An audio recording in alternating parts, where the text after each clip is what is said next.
Line 2 साल तक tariff नहीं, उसके बाद तीसरे साल 100% और चौथे साल उसका ऊपर और 200 हो जाएगा ना यार। वो हेडलाइन ठीक करेगा, ऐसा लगा तीसरे चौथे दोनों 100 ही रह गया।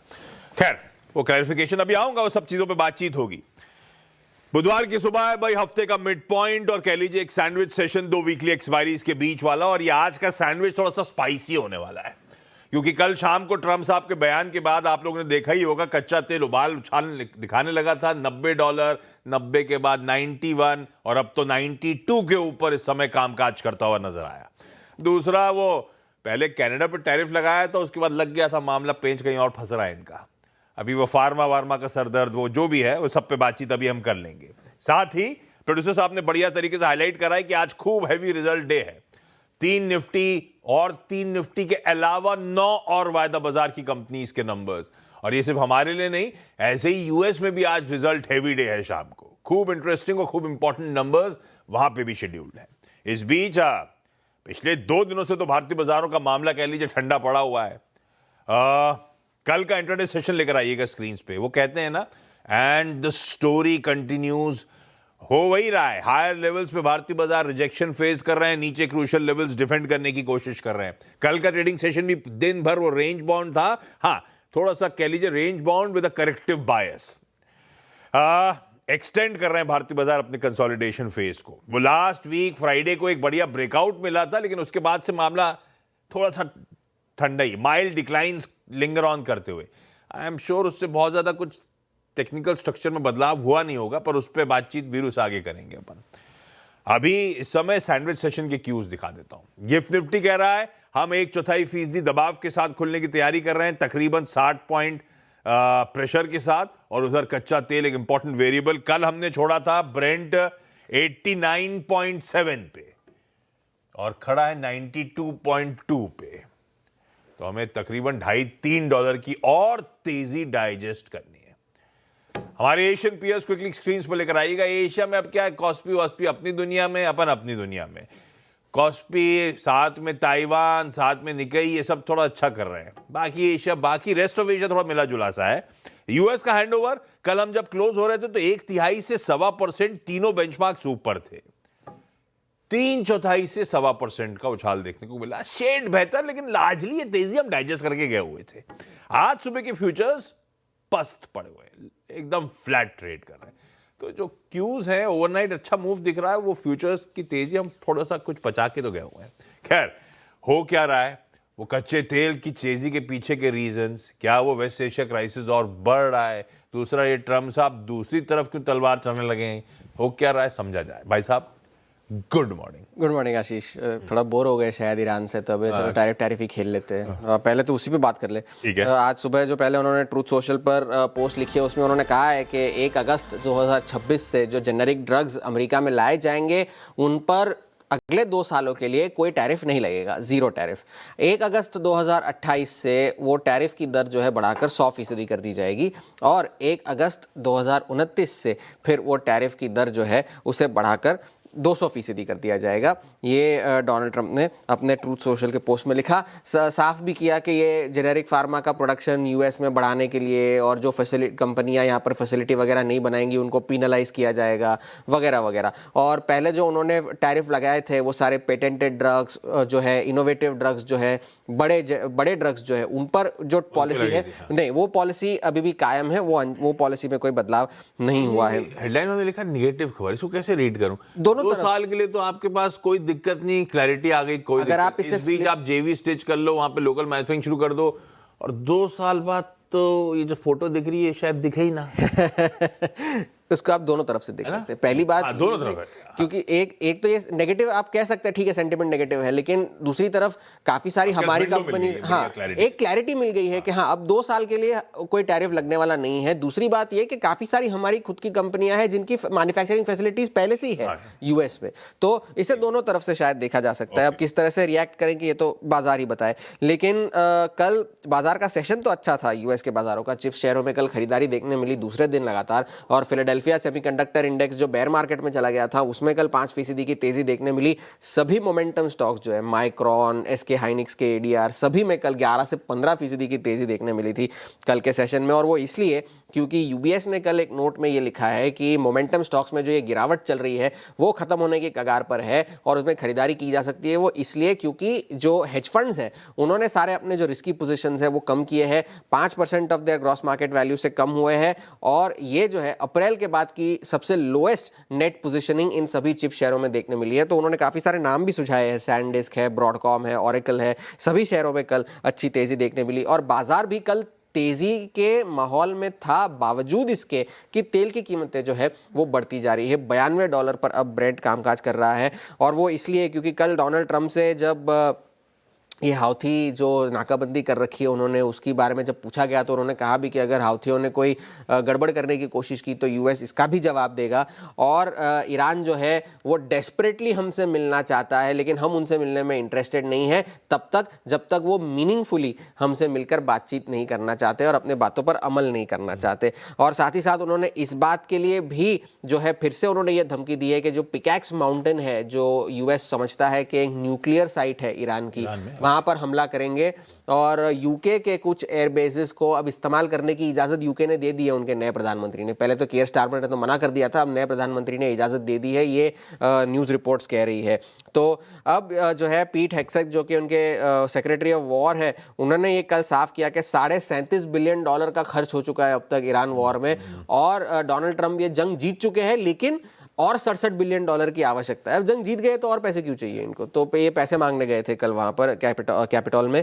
और प्राइजेस इसलिए भी बढ़ रही है तेल की क्योंकि काफ़ी सारी जो 3 जहाज़ जो है कल रेड सी में हाउथियों की धमकी के बाद यू टर्न मारकर वापस चले गए। उनमें से एक जहाज़ तो भारत आ रहा था 7 लाख बैरल लेकर तेल के और 2 मिलियन बैरल तो क्रूड के सऊदी क्रूड का चीन जा रहा था, वो जो है वापस यू टर्न मारकर निकल गया। ये ब्लूमबर्ग की रिपोर्ट है, अब तक इस बारे में ऑफिशियल कंफर्मेशन अब तक आई नहीं है। और गोल्डमैन सैक्स ने भी ये चेतावनी दी है कि अगर इसी तरह से डिसरप्शंस जारी रहे तो तेल की कीमतें चौथी तिमाही आते आते $120 तक जा सकती है, जबकि ये उनका बेस केस नहीं है। उनका बेस केस अभी भी यही है कि $80 से $85 के बीच में प्राइसेस बनी रहेंगी साल खत्म होते होते।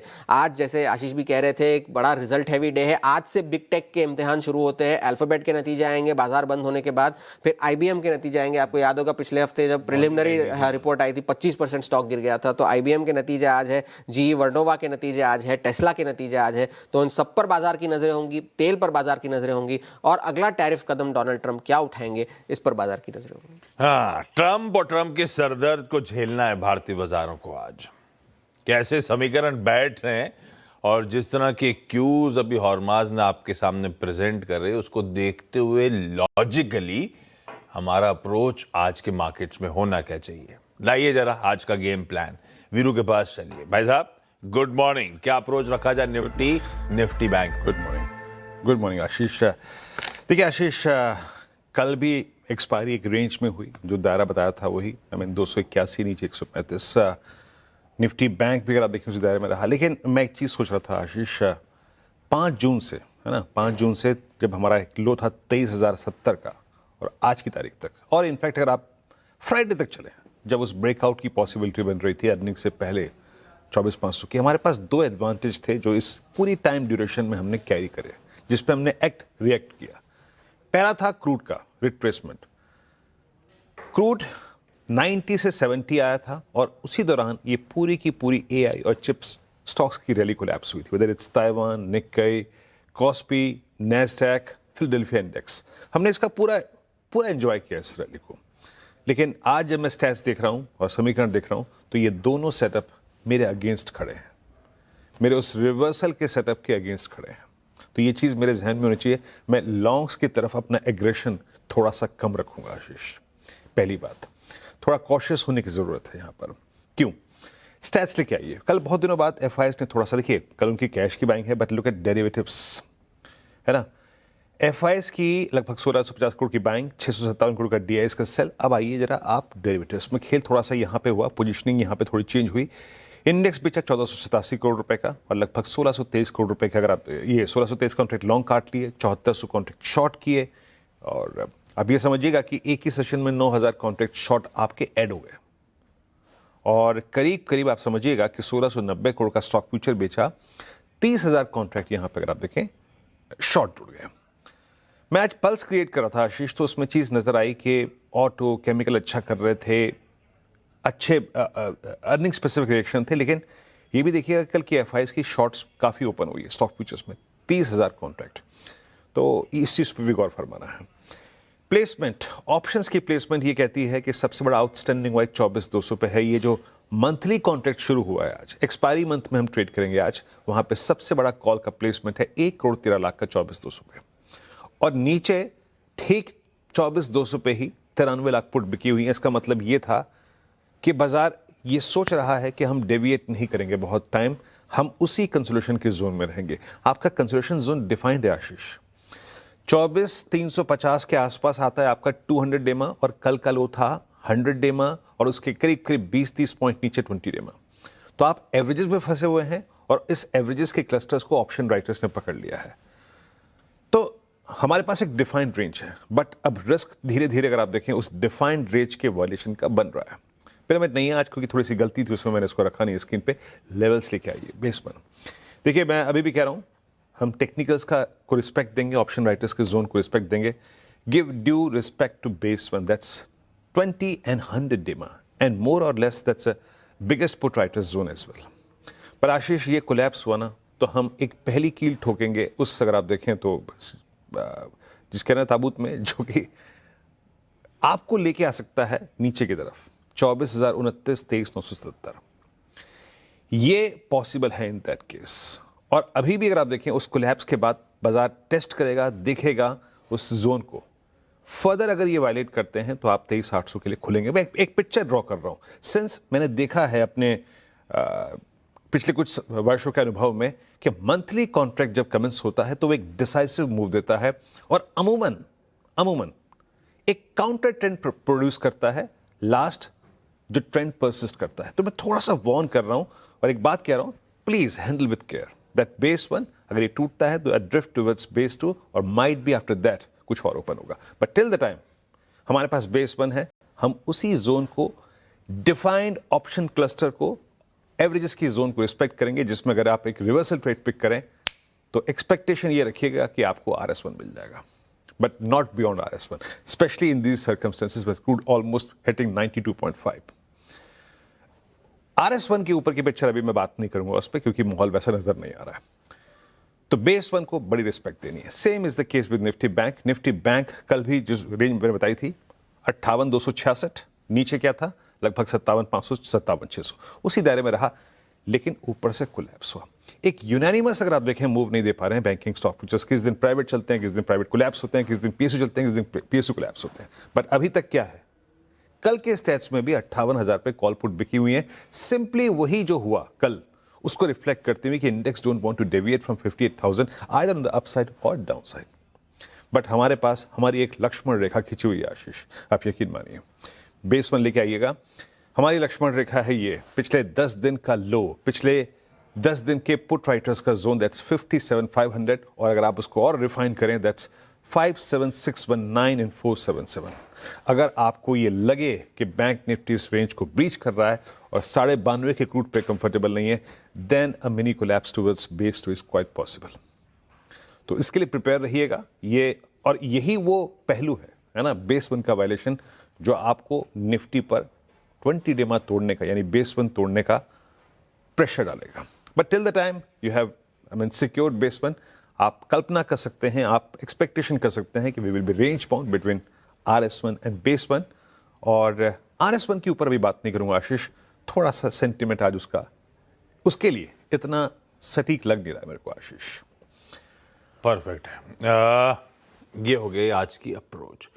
आज के स्टॉक आइडियाज के लिए prakashgaba.com के श्री प्रकाश गाबा सर आपको आपकी स्क्रीन पे जुड़ते हुए नजर आएंगे, जो इस समय अपना बर्थडे वीक सेलिब्रेशंस कंटिन्यू करते हुए। गाबा सर गुड मॉर्निंग। आज के प्रिफर्ड आइडियाज कौन से हैं? आपने थोड़ा गलती किया। Good morning to you. Birthday week नहीं, बर्थडे ईयर। पूरा साल करूंगा, आपको सताऊंगा। हाँ तो आपको क्या लग रहा है मैं छोड़ दूंगा क्या? अभी तक वो फ्राइडे का इनविटेशन नहीं आया, तभी मैं बार बार याद दिला रहा हूँ। Perfect you. ऐसा कि गुड मॉर्निंग टू यू सब, वीरू को भी गुड मॉर्निंग और व्यूअर्स को भी गुड मॉर्निंग। आज दो स्टॉक चुने और दोनों ही अंदर लॉन्ग साइड है। पहला है फार्मा से। आपने नेगेटिव खबर दी है लेकिन मुझे औरों फार्मा अच्छा लगा। सेटअप के हिसाब से बेसिकली चार्ट स्ट्रक्चर पॉजिटिव है। 3 दिन से एक अपमूव दे रहे हैं, लिंगरिंग अपमूव स्लो। ट्रेड करा है 1580 पे क्लोज हुआ है। स्टॉप लगाएंगे 1560 का, 20 रुपए। टारगेट होगा 1600 का, सिर्फ 20 रुपए का। 1:1, ज्यादा नहीं है, तो थोड़ा डिफेंसिव बेट है, इसलिए शायद आपका जो न्यूज है उस पर सही बात हो। दूसरा स्टॉक जो पसंद है मुझे वो है गोदरेज प्रॉपर्टीज। ये शायद मैंने ये स्टॉक कल भी दिया था और अच्छा चला गोदरेज प्रॉपर्टीज। ट्रेड करा है 2164 पर गोदरेज प्रॉपर्टीज। इसका जो टारगेट है 2200 का है, मतलब क्या थे करीब 36 रुपीज का टारगेट है और स्टॉप लॉस सिर्फ 2140 का है, 24 रुपीज का। तो रिस्क रिवॉर्ड यहाँ पर बेहतर है। दो स्टॉक, औरो फार्मा डिफेंसिव और गोदरेज प्रॉपर्टीज मोमेंटम है। बिल्कुल ठीक, दोनों खरीदारी करने के कॉल। और फार्मा पे असर दरअसल कैसा पड़ेगा, ये 2 साल के लिए जो क्लैरिटी आई है वो अच्छी है या फिर उसके बाद जो टैरिफ लगने हैं वो बड़ी दिक्कतें बढ़ाएंगे। तो आज इंटरेस्टिंगली नो योर कंपनी में सबसे ज्यादा एक्सपोज्ड जो कंपनी है यूएस से, ग्रैन्यूल्स इंडिया। मेरे ख्याल से 55-60% कुल रेवेन्यूज का यूएस से आता है इस कंपनी का। आज केवाईसी में इसी का टॉप मैनेजमेंट हमारे साथ होगा, तब बातचीत करेंगे। गाबा सर, थैंक यू सुबह सुबह जुड़ने के लिए। कंचन क्विकली बताएं सारे इंपॉर्टेंट स्टॉक्स से news. Good morning. Good morning. शुरुआत करते हैं इंडियन होटल्स के नंबर्स के साथ। नंबर्स देखिए यहाँ पे अच्छे हमें देखने को मिले। मुनाफा यहाँ पे आपको 21% तक बढ़ता हुआ दिखाई देगा। एबिटा 17% और मार्जिन भी यहाँ पे हमें अच्छे देखने को मिले। इनफैक्ट यहाँ पे अगर हम रेवेन्यू पर एवरेज रूम देखें तो 4% की ग्रोथ देखने को मिली है और इनका जो ग्रोथ बिजनेस का रेवेन्यू है वहाँ पे भी 22% का इजाफा जो है वो आता हुआ दिखाई दे। नंबर्स अच्छे हैं। बंधन बैंक देखिए नंबर्स आपको at the face of it अच्छे दिखाई देंगे। अगर हम नेट इंटरेस्ट इनकम की बात करें तो 6% की तेजी यहाँ पे देखने को मिली है। एनपीए यहाँ पे हमें ठीक होते हुए दिखाई दिए हैं। ग्रॉस एनपीए जो इनका है 3.15, लेकिन कंसर्निंग ये है कि जो मैनेजमेंट की कमेंट्री आई है वो काफी ज्यादा कॉशियस है। वो ये बोल रहे हैं कि आने वाले टाइम पे जो रिटर्न ऑन एसेट है वो हमें थोड़ा सा कमजोर देखने को मिल सकता है। मार्जिन थोड़े से प्रेशर में आते हुए दिखाई दे सकते हैं बिकॉज ऑफ हायर फंडिंग और जो टेक कॉस्ट है उसका सीधा सीधा असर कंपनी के नंबर्स पे, तो उसके वजह से आज यहाँ पे एक असर देखने को मिल सकता है। गैब्रियल इंडिया के नंबर्स आए हैं। नंबर्स यहाँ पे हमें अच्छे देखने को मिले हैं। मुनाफा 2% तक आपको बढ़ता हुआ दिखाई देगा। रेवेन्यू में 16% की बढ़त है। इनफैक्ट जो ऑपरेशनल नंबर्स है एबिटा 5% बढ़ता हुआ दिखाई दिया। इसके साथ ही इसमें एक और खबर है कि यहाँ पे आनंद ग्रुप का जो ऑटोमोटिव बिजनेस है उसमें इन्होंने करीबन 28.99% की जो हिस्सेदारी है उसको खरीदने वाले हैं। डील का अगर साइज देखा जाए तो 2231 करोड़ का है। इसके अलावा जेएसडब्ल्यू इंफ्रा के नंबर्स आए हैं। नंबर्स काफी शानदार है। मुनाफा आपको यहाँ पे हल्का सा घटता हुआ दिखाई देगा।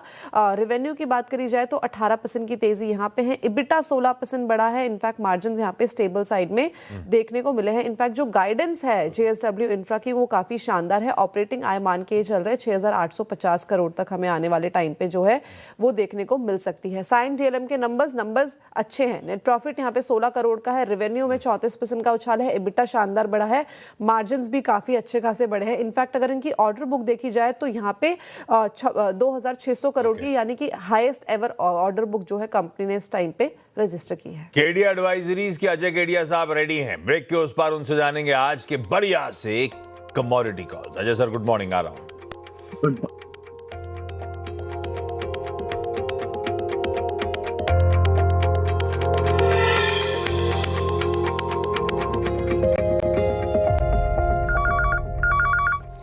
चलिए ब्रेक के बाद आप सबका स्वागत है। तब और आपकी सेकंड प्लेट स्क्रीन पर आ जाएगी।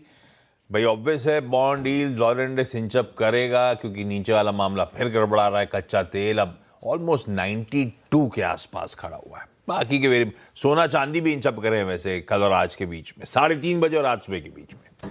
पर कमोडिटीज के लिए क्यों, कैसे कमोडिटीज में कमाई कैसे होगी वो समझा जाए। Ajay sir good morning. आज के preferred pics. Good morning Ashish ji. मुझे लगता है कि अनसर्टेनिटी बढ़ते जा रही। यंग 40 साल के लो पे पहुंच चुका है और उसी के चलते हमने सोने में और डॉलर में एक साथ तेजी आते हुए देखी है। 4000 के ऊपर होल्ड करा, इसे लेके चलिए 142,500 पे डोमेस्टिक मार्केट में। इमीडिएट टारगेट तो 1,44,000 का है क्योंकि फेड की बैठक भी ये अगले 10 दिन में जो होनी है उससे आउटकम आएंगे। लेकिन चांदी ने $60 का लेवल वापस रीगेन कर लिया, क्योंकि गोल्ड सिल्वर रेशियो जिस ढंग से गिर रहा है, लग रहा है चांदी में कुछ बड़ा होने वाला है। इधर भी लेके चलना चाहिए, जहां पे 2,23,000 के करीब लेके चलेंगे। 2,28,000 का छोटा टारगेट है, बट लग रहा है कि अच्छी रिकवरी चांदी में होते हुए दिखाई देगी। गोल्ड और सिल्वर दोनों में खरीदारी करने का कॉल, तो बुलियन रखिए आज फोकस में। लेवल्स जो अजय सर सजेस्ट कर रहे हैं वो आपकी स्क्रीन पे। अजय सर थैंक यू सुबह सुबह वक्त निकालने के लिए। लाइए भाई आज का इवेंट्स कैलेंडर स्क्रीन पे। आज है वेडनेसडे का दिन, वो सैंडविच सेशन। 3 निफ्टी के नंबर्स, नेस्ले इंडिया, इटर्नल और डॉक्टर रेड्डीज लेबोरेटरीज। वायदा के इनके अलावा 9 और numbers, HPCL, BPCL, SRF, United Spirits, Oracle Financials, IndusInd bank, JSW energy, Adani power और अदानी ग्रीन। ये हैं वो सारे नंबर्स। तो हो गए 9 + 3 12 वायदा बाजार के नंबर्स आ जाने। कैश की लिस्ट लंबी और बहुत इंटरेस्टिंग है। एक्स डिविडेंड कई सारे हैं, पर ऐसा कोई मीनिंगफुल एक है। ये एक्स डिविडेंड की लिस्ट रखिएगा। तापड़िया टूल्स 35 रुपए का एक्स डिविडेंड हो जाएगा। 37 रुपीज पे चढ़ के स्टॉक पहुंचा था, तो 35 रुपए डिविडेंड। और मेरे ख्याल से आज एक्स एडजस्टेड, तो फिर पता नहीं फिर 1-2 रुपए पे ट्रेड कर रहा होगा। खैर ये है ही ऐसा, लेकिन वॉल्यूम ट्रेड नहीं होते। टिप्स म्यूजिक की बोर्ड मीट है, नतीजे हैं, नतीजों के साथ साथ बायबैक, शेयर बायबैक कंसिडर करना चाहते हैं ये लोग। क्यूब हाईवेज ट्रस्ट इन्वेट है ये, उसका ऑफरिंग आज से खुलने जा रही है, फ्राइडे तक खुली रहेगी। 151 से 152 रुपीज का प्राइस बैंड, 5,000 करोड़ रुपए जुटाने की योजना और 95 यूनिट्स का लॉट है, और फिर मल्टीपल्स देयर ऑफ। जापान का ट्रेड बैलेंस, यूके का इन्फ्लेशन और यूएस के क्रूड ऑयल इन्वेंट्रीज के नंबर्स आज ग्लोबली थोड़ा सा इंपॉर्टेंट चीज। और हाँ, यूएस के नंबर्स, अल्फाबेट यानी कि वो पुरानी गूगल, अल्फाबेट के अलावा टेस्ला, फिलिप मॉरिस, इसलिए लिख रहा हूं क्योंकि अपनी एक लिस्टेड कंपनी इंपैक्ट होती है, जीई वर्नोवा, IBM और मूडीज, इन सब के नंबर्स आने। इनमें से कई सारों के तो आर्म्स इंडिया में ऑपरेट भी करते हैं, इसीलिए मेंशन कर दिया। खैर, जाते जाते गिफ्ट निफ्टी के संकेत रख देता हूं स्क्रीन पे। एक थोड़ी सी पस्त सी ओपनिंग हो रही है, क्योंकि ग्लोबल कंसर्न्स अभी भी लिंगर ऑन कर रहे हैं, थोड़ा सा इंचअप ही कर गए, ऐसा समझिए। इस नोट पर आज के मॉर्निंग कॉल में इतना ही। ब्रेक ले रहे हैं, पर इसका मतलब ये नहीं कि एक्शन खत्म हो रहा है इस प्लेटफॉर्म पे। ब्रेक के उस पार आज के वेडनेसडे के टॉप 20 स्टॉक्स करेंगे डिस्कस। नमस्कार।